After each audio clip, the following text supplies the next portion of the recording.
Greetings and salutations to our fine podcast audience. Hello. Hello, everyone. How's everybody doing today? Dude, I'm Delicious. doing good because we got food again. We have more Michael Laidlaw food. Let's start by introducing our Sponsor. our sponsor who has brought us more food because he knows what we like. Yes. Michael Laidlaw, who, if you've been tuning in for the past few weeks, has brought us nice vegan dishes. Yes. And we had some vegan mac and cheese a few weeks ago. Mac and V. Mac and V's. So we made a comment about wanting something baked, and his lovely wife, Tammy, has baked us some vegan I brownies. forgot we said that, but I'm glad we did say No, that. I'm yeah, glad because we I did. remember him saying, well, Tammy's the baker. Tammy Yeah. is the baker, and she has baked us some vegan brownies. So I have With not some tasted almond it milk. yet, but it, I haven't either. it So looks delicious. I'm about to taste mine for Me the too. first time. Here we go. So here we go. Well, that's really good. That is really good. Wow. Really moist. Really moist. Yeah, you'd be shocked how moist this is and a richness to it. Yeah, there's You're right. something fruity about There's something fruity in there. Like it. They look like raisins, but I don't But think they're it's bigger raisins. than most raisins.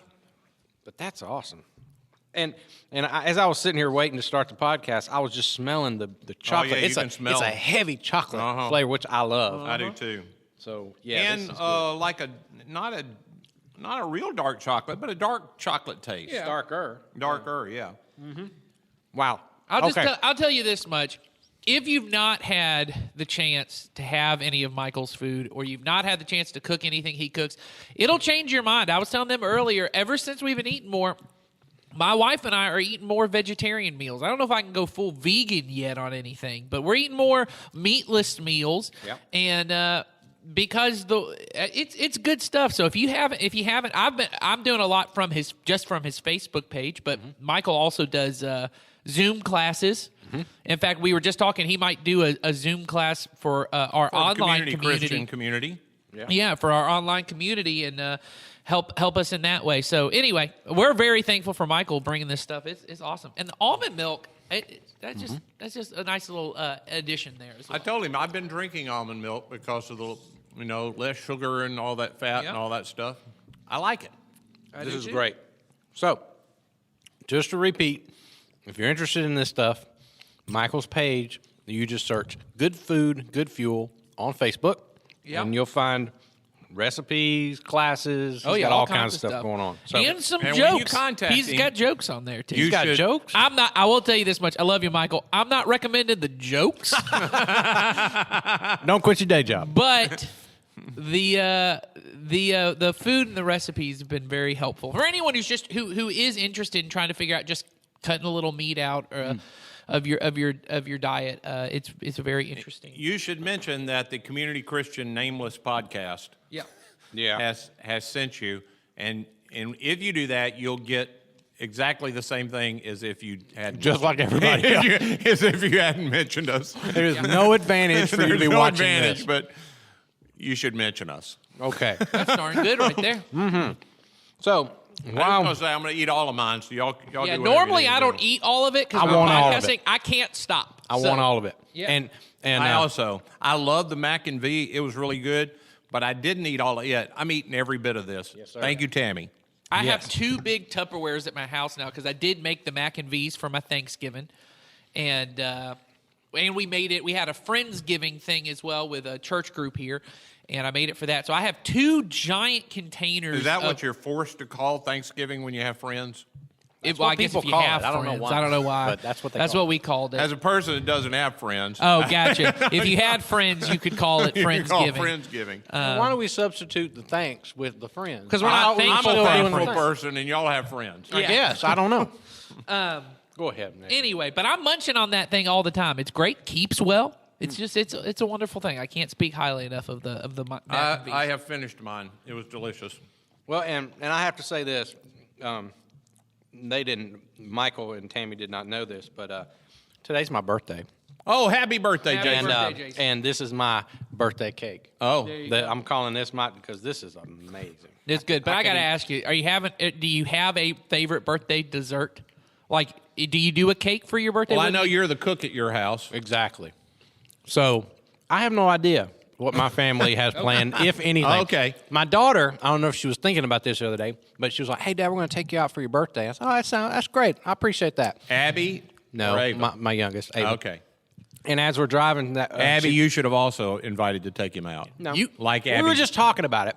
And as we're talking about it, she said, "Hey, Dad, when we get home, you think you can make us those cookies you got?"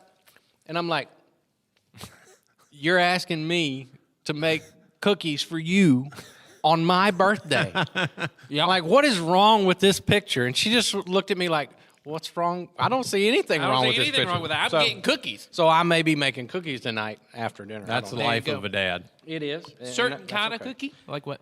I do homemade chocolate chip, and she loves it. And I have like extra dough that I've saved in the refrigerator. That's what she wants. She's There like, you "Dad, I just want you to cook those cookies." So anyway, Gotcha. I may be doing that.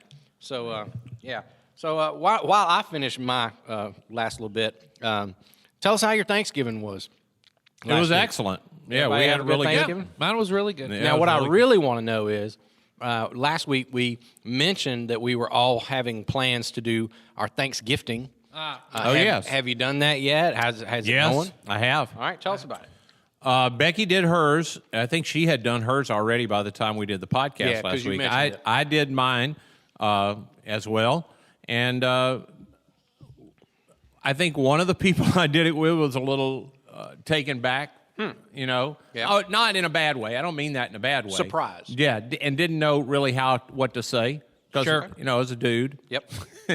The other one was really, really well received and a good experience.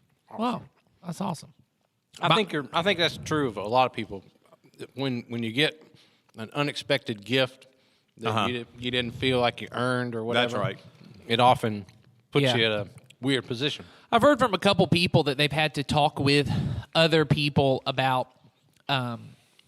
You don't have to give me anything back. In fact, I don't want you to give me Yes. anything back. Please don't give me anything back. Like this isn't a gift exchange. I just wanted to do this for you, and I think. I think that's a cool experience. We had a good experience. We did it for our neighbor who our neighbors are relatively new neighbors for us. They've been there maybe 3 or 4 months, and they've just been awesome. They've been a blessing to us, and it was just one of those cool stories. They just told us, it kind of came at just the right time for them, and it was really meaningful. But I saw on our Thanksgiving website, if you haven't been there, that someone you did a Thanksgiving, they actually went on and posted how much the gift Yeah, meant. I So thought that think was that's- awesome. I think that's a Yep. great thing as well. It was a really cool moment. It's a person that we've just become special to our family this past year, and it was just cool because and then when we brought out this whole thing, this Thanksgiving thing, we had said make sure to have a conversation, and I'll just say that was the most important part Yes. of the experience that we had. We were just standing in this person's driveway and having a conversation, and I got a chance to explain to her, "Hey, look, we're not giving this to you because you need it. We know you don't need our gift, but we're thankful for you." And then I thought as we were leaving, how often we talked about this last week, we express gratitude. How often do you actually look a person in the eye and just say, "I'm thankful for you," Yep. not what you did or anything that you've any role you've played in my life.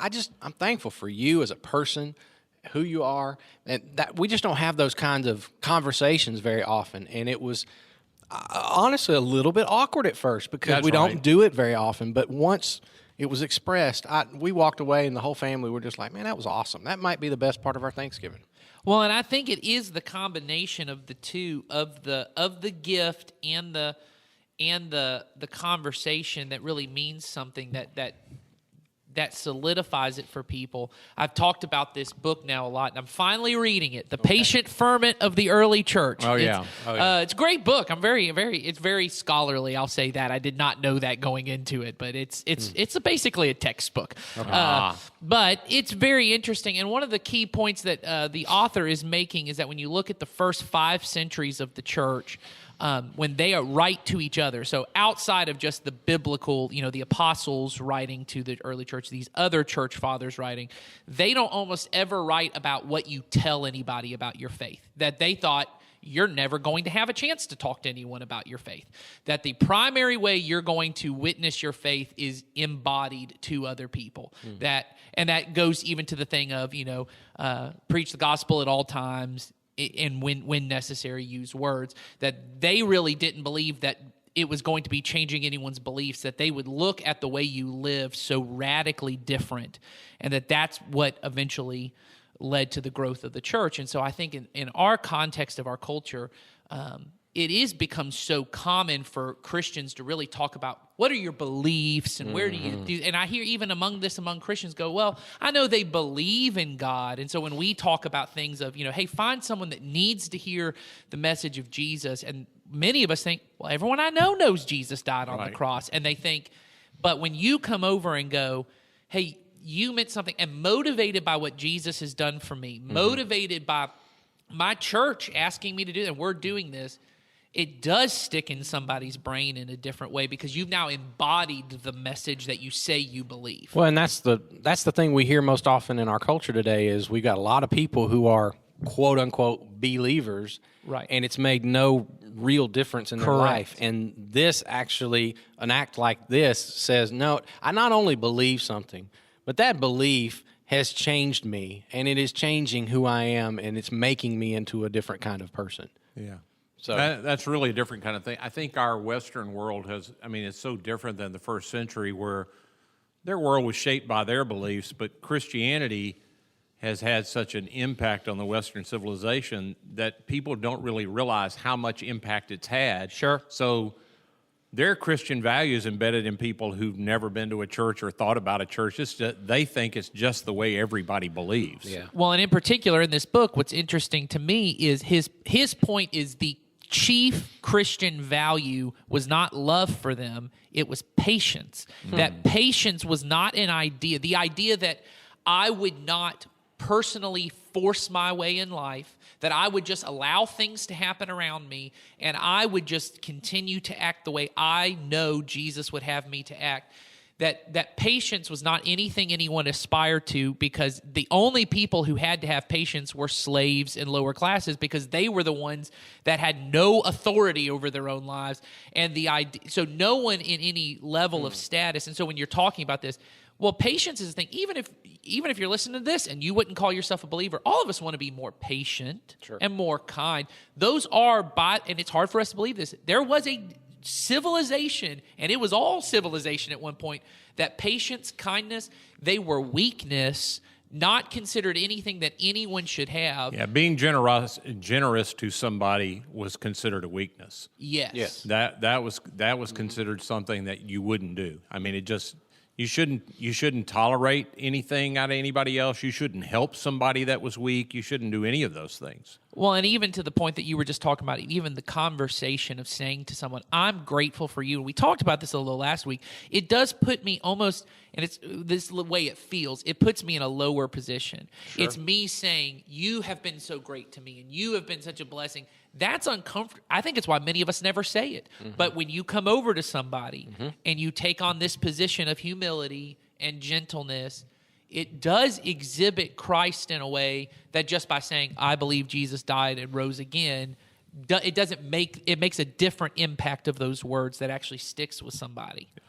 Even if they don't know it represents Christ, it represents something that is so it just sticks out.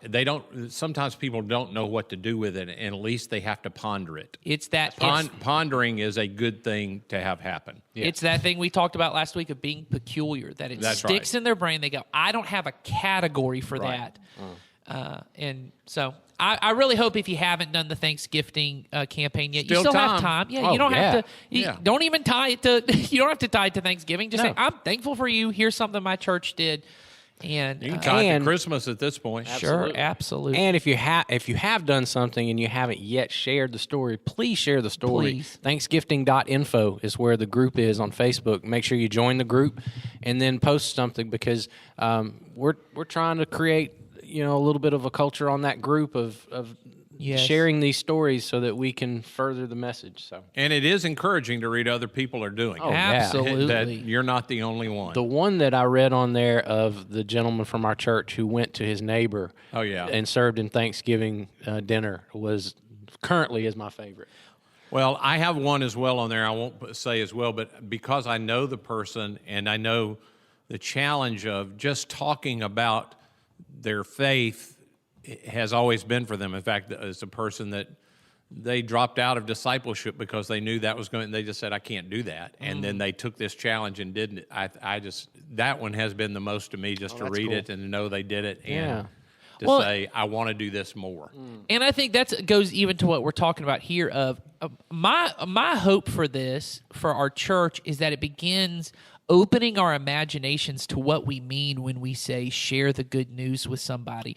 That for so many, they think sharing the good news means I got to come down, I got to have an illustration and a sermon, and I got to get really deeply personal about me, and I got to have I've got to think it all through, and they better not have any questions. But this allows me to go, as you just said, this is what it means to share the kingdom with somebody. That when I'm generous to you, or I exhibit the gentleness and a life that doesn't make sense, that's planting a seed of the kingdom of God for somebody, because they experience what it would have been like for Jesus to have been on the planet. Well, I had the thought when you were talking about the fermented book that you're Yeah. reading that I'm also reading a separate book about fermenting. that when the guy talked about how patience, I think that value particularly could come back in our current culture, because there's a severe lack of. We talk about tolerance a lot, which means, hey, you do whatever you do. Yeah. But there's no patience attached to that if No. I disagree with you. I can think of people that, I mean, I know lots of people in the last year that have just totally dropped friendships Absolutely. Yeah. over stuff that they Political disagree stuff. on, over Yes. politics or any kind of thing, just all kinds of things. Mask. Yeah. That Yes. I've just dropped people over it, and when you can engage in those kind of situations and really you do disagree. I don't mean you don't Sure. disagree, but you're patient with the person, which Yes. means, hey, I still love you. Yep. Yeah. I do think you're wrong, but I still love you, and I'm not going to cut you off, and I'm not going to be angry every time I see you. Well, and I think when you That's a pondering thing in our culture these days. In fact, I just had a conversation with somebody. I think I was misunderstood in a situation, and people sort of jumped on it, and somebody else defended, and this one person said, "This is the reason I don't do these kind of things, because I can't do it as patiently as you do." And I thought, huh. Well, I think the term that Dallas Willard, who we love to quote a lot, often used, and I don't think he used it for patience, but I think it applies to what we're talking about with patience, is he would often say gentle non-cooperation with evil. That we often think, I have to destroy evil, that when I see evil, I got to go at it, grapple it, hold it. His thing was always just gently non-cooperate with evil. And I remember hearing John Ortberg, who's a pastor, who's a friend of Dallas, say that sin is very fragile in that way, that often all it takes is one person choosing not to cooperate with sin. And the example he used was gossip. He said no one ever gossiped around Dallas because he made sin not fun. That when you would come and want to gossip with him, he would listen to everything you say and just go, oh, okay. He wouldn't lean in. He wouldn't seem interested. And gossip is only fun because of the judgment other people exhibit back. And you're now the highlight because you have this piece of information that and that all Dallas would. He wouldn't even say, you're wrong. You shouldn't do that. That's not what Jesus would have you do. He'd sit, listen, and say, okay. And then he'd go, eventually people just stopped doing it. And he said, sin's rather fragile that way. All it takes is one person choosing not to cooperate. And so even in these examples you're talking about where someone may be doing something wrong, I'm not saying that we shouldn't call sin in that. No. But there is a level to, sometimes all my job is just to not cooperate. That if I just don't cooperate, I'm allowing the kingdom to come through in a very patient, gentle way. And I think it's just a different thing. And there is a sense, and it's become one of my biggest problems with our Christian culture these days. There's this sense of when I take on that posture of a crusader, that I must stamp out evil and it's my job to go in and do that. There is a sense where you get in that fight so deeply that you actually do the opposite of what you're going to do.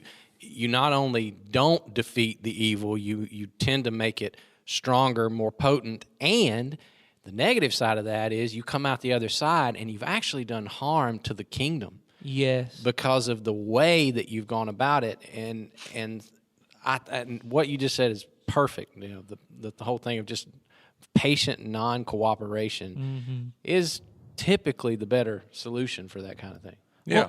And if you need to say something to the person, there is a way to say it without embarrassing them, which would be one-on-one, Sure. offline. Yeah. You know, not where people can see, oh, he did stand up. Oh, they. Yeah. And not in such a way that it brings out pride in the other person, because that's what often happens. If I call somebody out in a non gentle way in public, I've just invited their pride to rise up and to fight back. Well, and it's my pride too. I get to stand up, and that's right. Other people will tell me how right I am. It's all that ugliness that's in me as well. And I think the patient part of it, and this is where I see the lack of patience, is the patient part is I don't have to convince you. That we often think that the non-cooperation may be, because this is where I think people get of, so you're saying just don't say anything. No, Jesus often said things, but you see it all over. Read the Gospels like we do in discipleship over here. Jesus often just said things, and then people would go, and they'd go, and then he'd be done. He's like, I said what I needed to say. I have a brother who often says, I have said what I have said. Yeah. That's what he said. I've said what I have said. I don't have to explain it to you. I don't have to do anything else. I have said and I think that's even non-cooperative, because what you're talking about is there's a way where I come in and go, hey, that's wrong. And that's just speaking the truth and holding a mirror up. But then there's a level they go, well, I don't think so. And you go, well, now by the end of this conversation, you better be on my side. Well, that's a lack of patience, because all of us know, man, the change in my life, even change of belief, is slow, and it happens. And the grace of God is that God is gentle with me the whole way. God, if the moment I got baptized or the moment I chose to follow Jesus, I had to be where I'm at now or where I'm going to be in 30 years, it would have never happened. That's right. I don't know who the old theologian is, but it's the thing of thankfully God lets me surrender to him on deposit. That I get to make little deposits of how I surrender to God, because that's awesome. It's just little bits at a time, because I just don't know. Yep. Wow.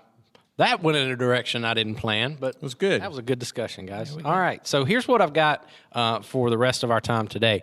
And I teased this a little bit last week on the podcast, but we have 3 questions that were sent in to us. And by the way, if you wonder how do we get these questions, right into the description of this video or the podcast, if you're listening on a podcast app, is a link where you can go to and send us questions. And so we'll answer those when we can. I'm going to be really rude right now. I have to go get another drink. My mouth is so dry from that thing. So I'm going to, y'all start without me. Hurry. We will. All right. He'll be back. So we're going to start with the first question. All right. So someone wrote us this question, and Ed, you and I will start, and Nathan will be back. Their question was this. Someone recently asked me, what is the Bible? So I'm going to ask you. Evidently, they didn't have an answer to that question. What is the Bible? Now, that's a broad question, and I'm not sure exactly where to start. So, yeah, I wish I was talking to the person to get I do exactly. too. I would say, so what are you asking? It's. So I have a thing I'm saying now. It's not original to me, but it's become a part of my vernacular. In fact, I think I said it at least in the on-site gathering Sunday. The Bible is a unified story that leads to Jesus, and I steal that from the guys at the Bible Project. That's the way they say it, and I love that because that's right. It's a unified story that leads to Jesus. But everything in the Bible isn't written about Jesus, but it does lead us to Jesus.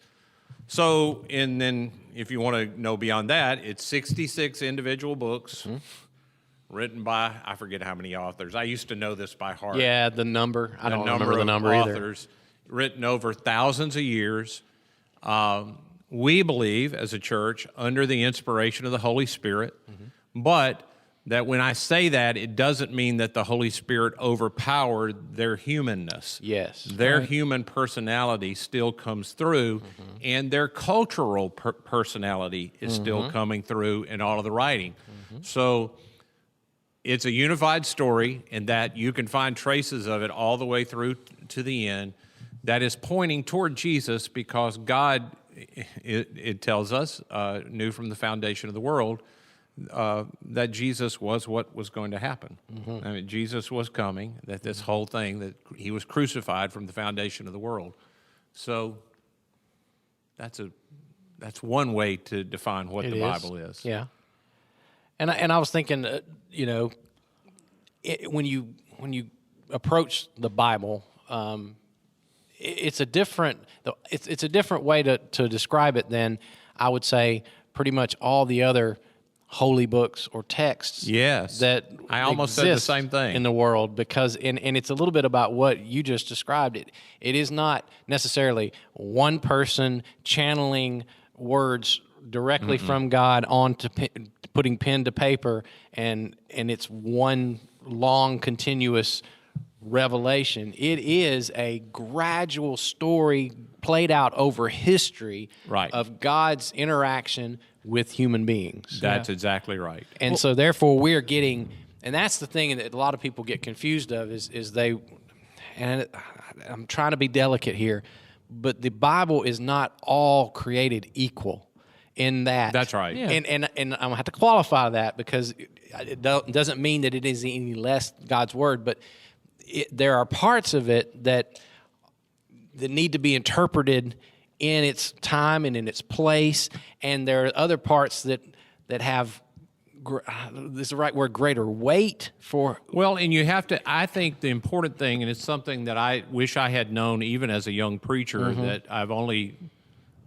I know you guys are on this already, and I wish I had known it at both of your ages, which I didn't. All of it has to be interpreted in light of Jesus, which is what the apostles are constantly doing. Yes.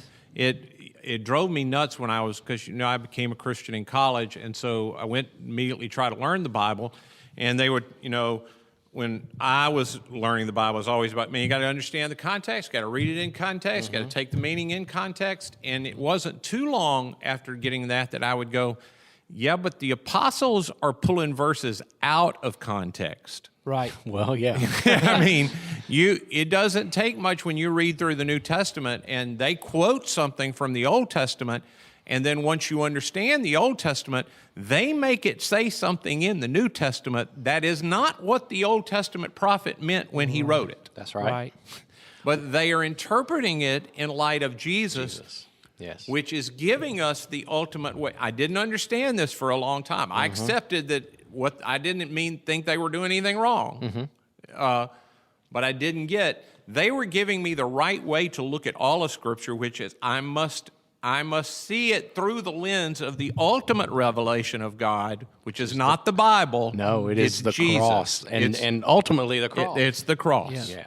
Well, and I think when you think of it in that way, there's the story after Jesus' resurrection in, I believe it's Luke, the Road to Emmaus story, where there are two disciples of Jesus that are walking along. They don't recognize Jesus when they see him. They sit down and suddenly they see him. And then later on in these stories, it says that Jesus revealed to them how everything that had been written pointed to him.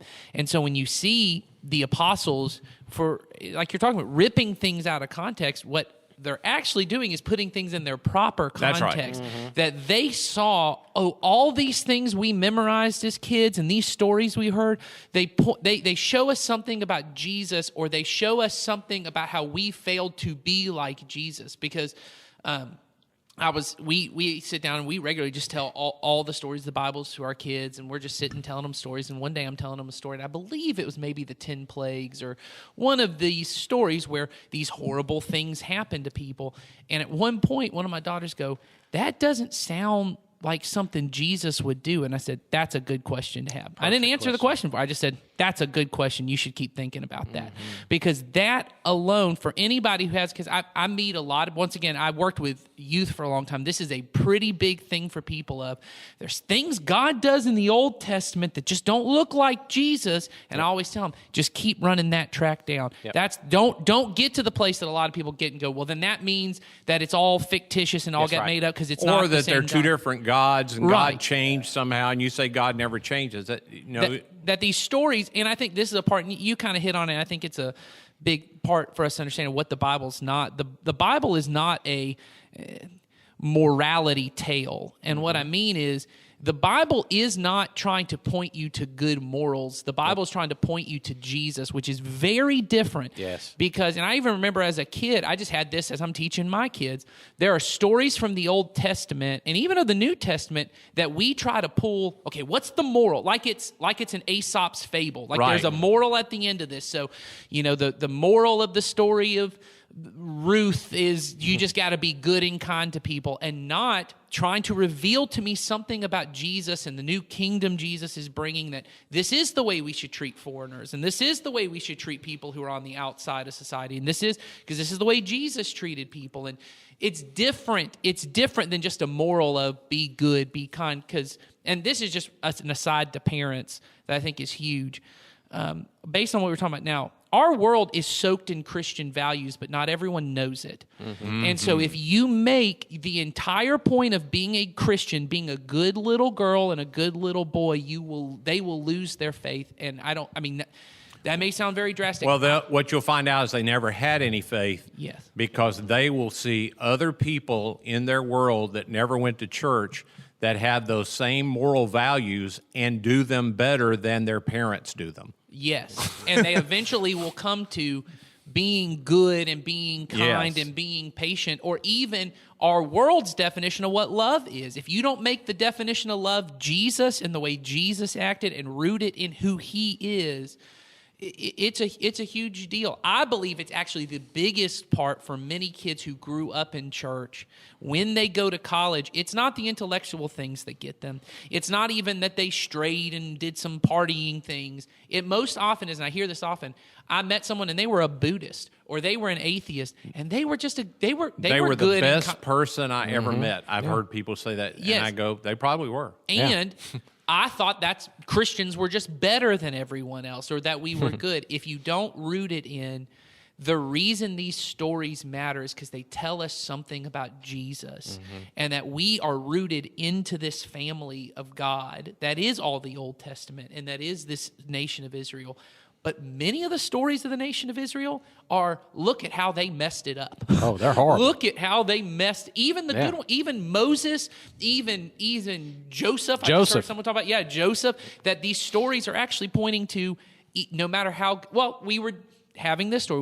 We told the story of David and Bathsheba, which if you've never sat down with kids and actually tell them what it means and what it actually gets to, and the power dynamics in that relationship, that's tricky. But you get down to that with them, and they talked about it, and they said, but I thought he was a good guy. And I said, he wasn't. And that's the point. That's the point. The point is, he was a man after God's own heart, even with all of that. Yeah. Even with all of that. Those are a different way of looking at the stories. When you talk about it being a unified story that points to Jesus, that is unity.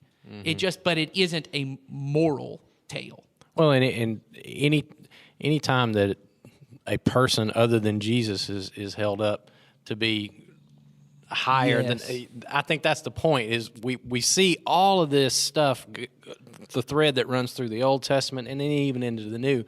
And that's what makes Jesus so amazingly attractive, is when you see the contrast of all of that. You know, it is that thing of these, there is no one righteous. and that's the whole point. That's because if there were, the Jesus story is devoid of any power. It doesn't make any sense. Yeah, Yes. there is no reason for it. No, it doesn't make any sense. So it is like you said, that it is the record of God's people, Yes. and God's rescue mission, which ultimately ends in Jesus. So that is a long answer to what is the Bible. I'm not sure that's exactly what the question I just always say to people, be very careful at looking for a rule book for life, or a book that's going to answer every question, or if you can find an example of somebody that did something in the Bible, that means that God's okay with it. There are a lot of things that happen in the Bible by people that God approves of.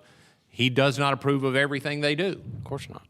Which is why in discipleship, we read the stories of Jesus over, and the stories of Jesus. The teachings are part of his story, but the stories are important, because if you get them into you and you go, well, I'm just supposed to live like this. So when I come across someone like a centurion who Jesus would have had to disagree with the centurion when he comes across, because he goes, you're a part of an oppressive force. How do I respond to that guy? How do I respond to somebody who I has haven't power? seen faith like this anywhere.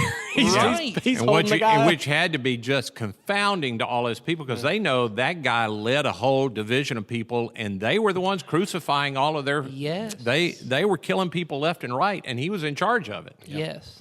And so the stories are, we put too much value on just intellectual knowledge. The stories are just absolutely critical.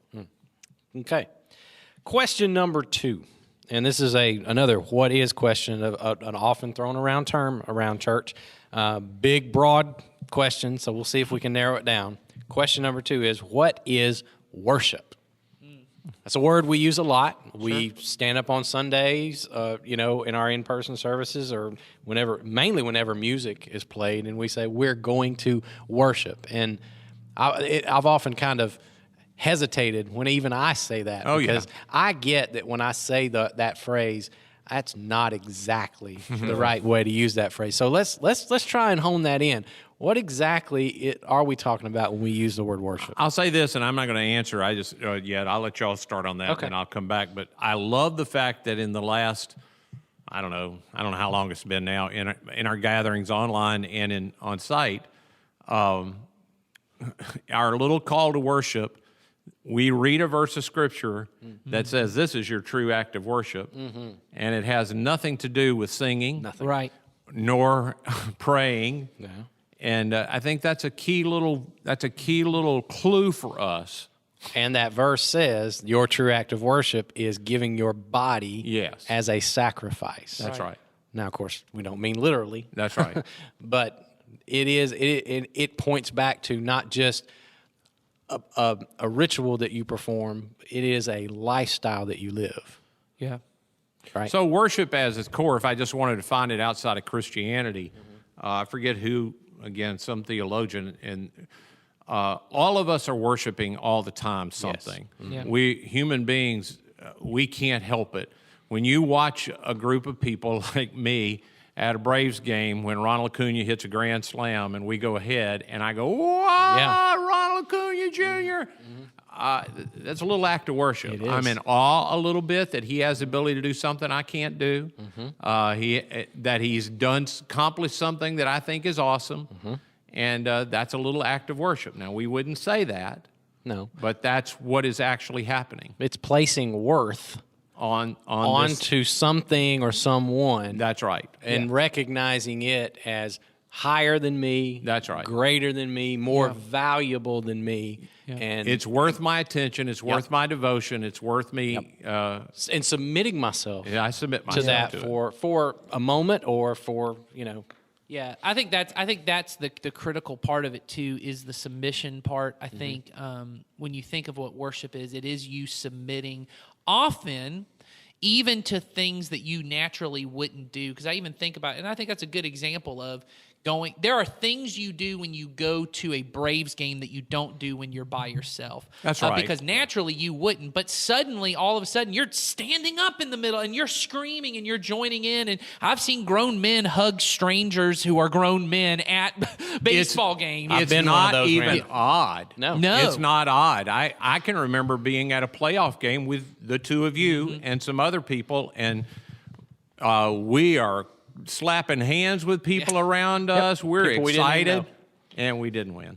but we at a time we were pretty excited. But I think that submission part is huge, because what I would add only to is you talk about it's ascribing worth to something, right? I'm saying this has value, right? But also the submission part says, and I allow this to direct my life, right? I allow this to be the, in like technical terms, the operating system by which determines everything, because that's what Paul gets to when he says, he's in light of all of God's done, in light of his mercy, right? Offer your bodies. When he and some translations say offer your lives, right? Yes. It's your entire being. Let everything in your life be directed by what Jesus has done, by what he has accomplished, by his example. That's a true and proper act of worship, that everything. And so when I come with the church and I'm in a community like this, when we sing praise, I submit myself to that process because I go, this is in this environment. That's the way that this operates. I see people who never sing. Honestly, that's the most motivating part to me. I know there are people who just love music and they're going to sing even if they don't know the words. But there are grown men that I see won't smile at you when they walk into church, but they openly sing.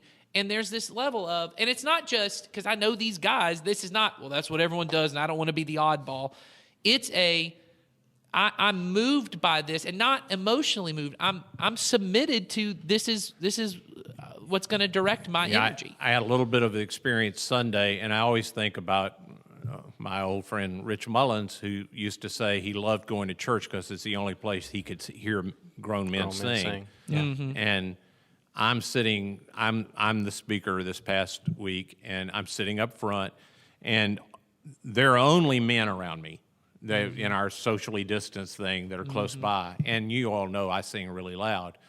But there were two guys that were singing equally loud to me and not well, but full on. And I had never sat close to one of them. And it was incredibly encouraging to me. Yes. And I mean, it was just incredibly encouraging to me that we were all offering our devotion in song at that moment. And it goes to other areas too. I mean, anything that you do, and Paul says this in another letter, that everything you do, whether in word or deed, you do it in the name of Jesus, which means to honor Jesus, to do it in such a way that people, I like the Thanksgiving conference, that people look at it and go, no one acts like that, which is the response people had with Jesus all the time. And that they look and they go, oh, that's a little picture of Jesus, or the word Christian originally meant little Christ. That's a little picture of Jesus, even if they don't have that language. That's an act of worship. That, generosity. So when I give, I was just thinking the same thing about Christmas in Coweta. Right. It is an act of worship for me every year when we collectively do what I could never do alone. And I'm amazed what the body of Christ comes together and do. And as I said Sunday, we do become a little more godlike when we give without knowing, there's that thing in all of us, I want to make sure they really deserve it and they really, and all that kind of thing. Well, that's not the way God treats us. No. Right. God's not looking to go that we deserve it, because we don't. He just pours out grace on people, and that's what this does for me every single year when we collectively do that, just to be generous, just to be generous. Yeah. It's an act of worship. Yeah. And to be fair, I know in our modern day Christian, at least our modern Christian subculture, worship has become synonymous with singing or music. And I don't want to just throw that out completely. No, because what you guys just described in that coming together, that corporate moment of singing together, if I have been giving my true act of worship all week long, when I come together with the body of Christ and we take these words that are the truth, they are, and we sing them out loud, right? It is bringing all of that together into a moment that can be highly emotional and highly uplifting and encouraging, and then hopefully it spurs me on to then go back and out. Do the other thing. Exactly, and to do it all again, so that when we come back, so it is a part of worship. Sure, it's just I don't want us to shortchange that, but at the same time not make it the whole thing, because we've also done that as well. Oh yeah, that's right. That we just worship. Well, that means I'm singing, but not necessarily. In our way of saying, the church's way, there is corporate worship where the whole body of Christ in a location comes together. And again, corporately, we do what we can't do alone. We say words together, and sometimes when I'm singing, I don't feel the words, but as I sing them with other people, I'm reminded they are true. Oh, yeah. And I couldn't have said those words as well as the songwriter said them, but when I hear other people singing them, even though I know they can't really sing that well, but they're singing them full out, there's something beautiful about it that reminds me God takes the beautiful and the plain and the bad, and he mixes it together and reminds me of the truth that he's at work and that he deserves my full devotion and that these people are walking with me. And that gives me the power to go back out during the week by myself, and in those moments where, you have that moment where you could love somebody. Yeah. But you don't really want to. Sure. But you do it because you know that's what God would do in that moment, and you want to be devoted to him. And there's always and it always reminds me of a moment that I had right here among our community when, like you said, I came in to a gathering. I wasn't feeling any of the words that I was singing personally. Right. And yet, in the midst of this song that we were singing, it was a song we sang several years back. It was one of those songs that just described how horrible life can be and how much of a struggle life can be, but yet the point of the song was, yet I'll still praise you no matter what.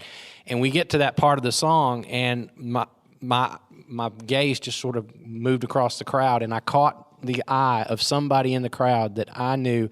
She was going through some type of illness or some tragedy in her life. She had her arms raised, her eyes closed, and she is just belting out this song. And it reminded me, oh yeah, that's the truth. And it was because of knowing who she was, being in that corporate gathering where there's community there. We are a shared story, that the reality of who we are and what we are to do in our relationship with Christ became super apparent to me in that moment, and it did that very thing. But and don't you think part of that too, though, goes back to the part that we're talking about of being submitted to the body? Because here's what I want to get to is, I don't know who asked this question, and maybe, because I thought about this as we're talking about this, maybe you attend online, and so everything we just talked about is not happening for you. Right. Coming together, hearing other people singing, seeing other people singing. And what I want to say is that is our experience, because that has been our cultural church experience. That's right. But what you can often see from the Bible is the idea of corporate singing may not have been what they had in mind. It may have been one person singing a song and you listening to that person sing a song. And I often hear this from people who are joining in online who say, the thing I miss most is the singing, and there's really no way to translate that on the screen. And so I kind of want you just to know from people who work on the other side of what we're doing from that experience, we're trying to create a different cultural expression of worship, which is native to an internet culture, because I think it's hard for us to understand, even though you live in America, when you're worshiping online, you're not in American culture, you're in the internet's culture. Which is a different world. You are. Yeah. It's a different culture altogether. And so the way that we really have tried to design it is so that you listening to, and if you want to sing, I think that's great. I'm not sing if you can, but I know most people I have talked to who watch online are not singing in their homes because they're either watching by themselves or they're watching, and their speakers don't get as loud as our speakers here. They're like, I don't want my wife to hear how I sound when I sing. And so they're just listening and taking it in. But if you would submit yourself to that culture and say, I'm really going to focus on the images. We often bring different images in. I'm going to allow that to move me, because once again, what worship is me lifting my eyes and ascribing worth to Jesus. And so if anything moves me in that way, and what really changed my mind on that was, I've talked about this before, but I do this book of prayer in the morning, and this book of prayer in particular is designed that it's not one denomination. It's over all different kind of traditions. They have songs in it. Some of them are not in English, so I have to look up the translation. But I listen to them. Some of them, so there's ones I didn't grow up singing hymns. A lot of them are old hymns that I had never heard. A lot of them are black gospel songs that I'd never heard of before. And so, if I'm honest, they do not emotionally move me, because so much of music is cultural. It's what moves me from something that I have memories and nostalgia. And we all have enough musical ability that we know there's certain things I can do with chords to evoke emotion. Absolutely. No matter what words I'm singing. Yes. Right. But when I submit myself to, there are other believers around the world listening to this song and singing this song today, it unifies me, though I'm not in the room with them. And the experience that Jason talked about, where he personally knew someone, I allow myself to imagine there's someone who needs to hear this song today, and I don't know them, but they're my brother or sister in Christ. And when I submit myself to that, to the global church, to global set of believers, plus I'm letting that direct my eyes to Jesus, and those are stories of his faithfulness, even though I don't know him. God was faithful to this person. I don't know their story, but I trust he was. That's worship in and of itself. So I just think that even when what we're talking about for people who are worshiping online, I do think for many people, they have this feeling of, well, this is less than, and I can't wait till I get back. I think what we're doing online is equally as powerful, equally as much worship, equally as much the church as anything that we do on site. And I hope that brings you a little encouragement on that, and maybe changes the way you see it, so it can help you direct your eyes towards Jesus. Well, and I would say this, and I believe that it could be, because it's so culturally different, that if you go into it with, I am doing this because I love Jesus. Right. And this is what my current culture requires of me. I have to stay in or whatever. That devotion itself is worship. Is worship. Yes. That, and it's more worship than people who say, oh, I can come in person, and I've always come in person, and I'm going to get to see my friends. Right. Yeah, there's a level, and I think about people in our church that we know who are of an older generation who come in. There's one person I'm thinking of in particular who I know and they're currently not coming because of everything going on, but I know they did not like the music we chose. But they sang full voice as loud as they could. And every Sunday when I did, they would often go, I didn't really like that song, but I'm glad you sang it. And I always remember thinking, I always look at that and go, man, what level of devotion that you wouldn't like it, but you would give your full voice in singing it. And once again, submitting myself to someone needs to hear this song today. There's a wonderful old lady that used to attend here. She's gone to be with the Lord now, Miss Dorothy, who both of you all remember. Yes. She called me Elvis. That's what I was just about to say. I can remember when you were first starting to worship lead adults and you would be on stage, she would say, he's like Elvis to me. And she was so much older. I mean, but she gave her, and of a different culture. She wasn't even from the United States originally. Right. She gave herself to the cultural expression because she dearly loved Jesus. Yes, she did. And she was always just an inspiration to me in that way. I agree. Wow. All right. Last question, number 3. And this is over a specific verse that's in Matthew chapter 5. It's actually the last verse in that chapter. Jesus says in that verse, be perfect, therefore, as your heavenly Father is perfect. And the question writer says, well, I hear you guys say all the time that nobody's perfect, no perfect people allowed. So what's up with that verse? Because it sounds, and I get it. It sounds a little bit like a contradiction. So What's up with that? What's up with that? What's up with that? Ooh-wee. All right, so let's put that into perspective. What is Jesus? Does he really mean? For those of you who didn't know, that was a little reference to Kenan Thompson, right? Little SNL. I like that sketch. I do That's a too. great That's sketch. one of my favorite things. Jason Sudeikis just does the running man the entire time. The guy in the tracksuit. They always have Lindsey Buckingham. Yeah, They never have time for Lindsey Buckingham. Okay, back to the question. Matthew 5, be perfect, therefore as your heavenly Father is perfect. Is Jesus serious about that? Does he mean what he's saying? Is that... Jesus is completely serious about everything he says. Yes, he is. He's always serious about I what set you up, Ed. That's what I we should wanted. always start with, is Jesus is always completely serious, but you should make sure you understand what he says. That's right. I think it's just important to say when it's. As I used to always say to my students, I hate the English language. None of us should speak it because we use one word to mean 7 different things. And I think that's probably one of the biggest problems here is when we hear perfect, we mean maybe without mistakes. With no flaws. With no flaws. I've never done anything wrong. I've never messed anything up. I'm looking the passage up because I have a question in my mind. Y'all keep talking. I've got it right here if you want me to. Yeah, but in this sense, the word perfect is talking more about complete and we're going to do a whole series on that. wholeness, and that And so when you talk about without flaw, it means without missing anything, that you have everything that you need. And so that's more, and it's in reference to everything Jesus has said and is about to say in his sermon. Yeah, it comes right in the midst of the Sermon on the Mount. That's what I was thinking. That was right. And what it's is right? It's the end of the love your enemies passage. That's what I thought.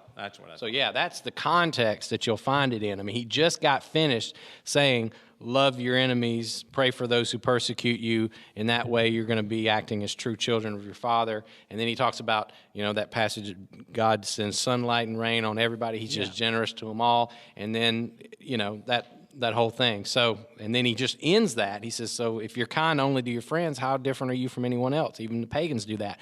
But you are to be perfect, even as your heavenly Father. Yeah, so if you hear it as whole, and in terms of, so he just said God loves everybody. That's basically what he just said. Yes. Good and bad. God, so you should pray for your enemies because that's what God would do. God is trying to bless even the worst person. God is blessing. And so he's completely holy, one thing. God is love. He's completely holy, one thing. And if we could get in our mind that at least in that context, he's not talking about moral perfection. He's talking about having a wholeness on this thing of love. He's talking about being wholly focused on this one thing. And the good thing about having one pure goal is when you don't hit it. Yeah. Well, if you make it a mixture of stuff, you can make anything okay. Yep. And I've often heard this explained as well, and it really helped make sense to me, is even if Jesus did mean shoot for perfection. Right. And we all know that perfection is not something that I'm probably ever going to attain to. We do this in every other area of life. I mean, I know, for example, musicians who work their entire lives devoted to an instrument, right, in search of what you might call perfection. Right. Do they ever reach it? Absolutely not. But the passion and the drive that keeps them headed in that direction never wavers, and they never stop because they're so devoted to this passion that they have.